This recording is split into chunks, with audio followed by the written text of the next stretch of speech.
You say what you want to say and let the words fall out. Honestly, I want to see you be brave. What you It's easy to say sometimes. It is. Not so easy to do. It's not so easy to do, to be brave. You're listening to 94.3 FM The Talker. This is Sanity Check, Libertarian Lou Tea Party Mike. We got Frank Sorek in studio.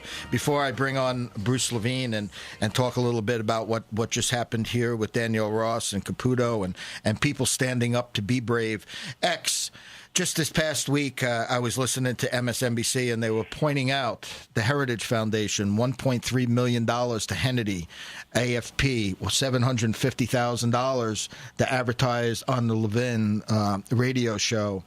You know, just talking about how this money, you know, not only is it on both sides, but what happens is once we start limiting this, at least in my opinion, what will happen is those who are already in power will be entrenched even further. How do you get a message out like, say, a Jill Stein or a Gary Johnson or any third party without them getting in the news? Oh, and then you look at this and you say, oh, well, they can't get in the news if we limit it because MSNBC won't allow certain people on and Fox News won't allow certain people on. Certainly the last few months we talked about Levin not having Sarvis on and even mentioning libertarian on his show. The guy would have a nervous breakdown.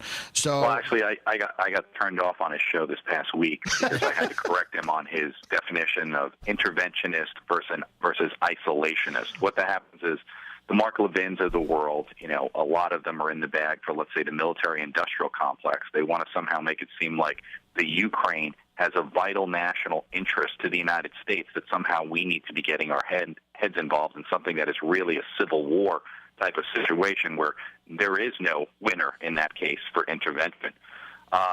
But what happens, though, is when you try to say things like, it's none of our business, and then, of course, you know what the key word was that made him turn me off when I said, Mark, where's the constitutional mandate that says we must interfere with what's going on over there? And then, of course, you're a Ron Paul type of guy. You isolate. And I'm like, you know, and I pointed out, isolationist is North Korea. Non-interventionist is Switzerland. Why do you keep mislabeling a non-interventionist type of view with isolationist? Well, I didn't say not to trade with them. I didn't say, you know, exchange ideas and so forth. I'm just saying don't get caught in tangling alliances that our founding fathers warned us against.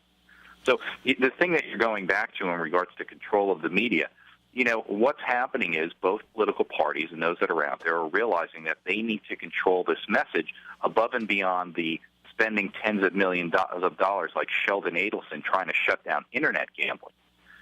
You know, these type of movements are going to take place by actually, I'm not paying them off, but again, just like the Hillary Clinton example, I'm paying you off.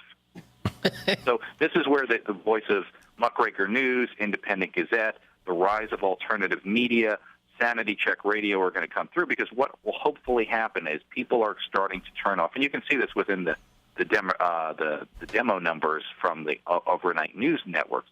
You know that they're losing viewership. It's just a fraction of what it was because people just can't trust it anymore. And this is where you go to a Muckraker News and an Independent Gazette because you realize I can't trust the Scranton papers. They're compromised. They won't run stories that are going to be hard-hitting journalism, asking real questions. So hopefully this will catch on.